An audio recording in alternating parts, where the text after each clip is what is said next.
Sa pagbangon ko sa kabuntagon, imong presensya gusto kong gakson. Ang bulawan o kahayag ikan sa adlaw,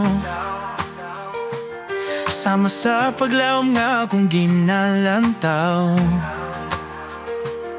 Ang pagpaabot sa saad nimo nga adlaw, ikaw matinud anon sa tanang panahon. Takus ka kanunay nga pagadaygon, wala gayud pagkausab ang imong gugma.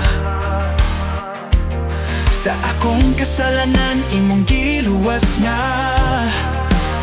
busa ang kinabuhi, diha ka nimo sigurado na. Manag-awit kita sa kasadya, at tumisinggit ang damhan ang ngalan niya. Siya si Jesus, walay makalabaw kanya. Siya ang Diyos na manuloyon, kanatong tanan siya mahigugmaon. Managsayaw ugma, naglukso kita sa kalipay nga atong naangkon, diha kaniya ang iyang pagkamaayo atong ibandera. Sa tanang dapit, sa tanang panahon, pasalamatan ug pag-adayagon siya. Ikaw matinud anon sa tanang panahon, takus ka kanunay nga paggadaygon, wala gayud pagkausab ang imong gugma. Sa akong kasalanan imong giluwas nga, busa ang kinabuhi, diha ka nimo sigurado na.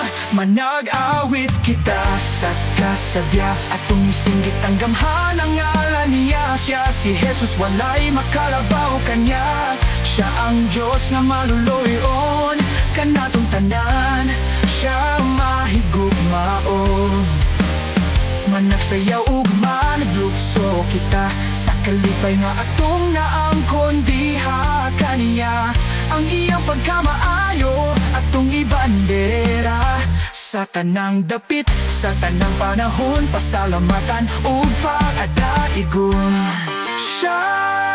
Tungod kay si Jesus lamang ang Diyos, takos sa mga pagdayeg ug pagsimba.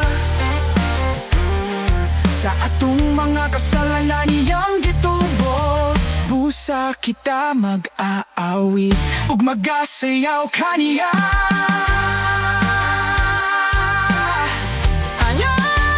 Manag-awit kita sa kasadya, at tumisinggit ang gamhan ang ngalan niya. Siya si Jesus, walay makalabaw kanya. Siya ang Diyos na maluloyon, kanatong tanan siya mahigugmaon. Managsayaw ugma, naglukso kita sa kalipay nga atong naangkon, diha kaniya ang iyang pagkamaayo atong ibandadera. Sa tanang dapit, sa tanang panahon, pasalamatan ug pag-adayagon siya. Pasalamatan ug pag-adayagon siya. Pasalamatan ug pag-adayagon siya. Pasalamatan ug pag-adayagon siya. Pasalamatan ug pag-adayagon siya.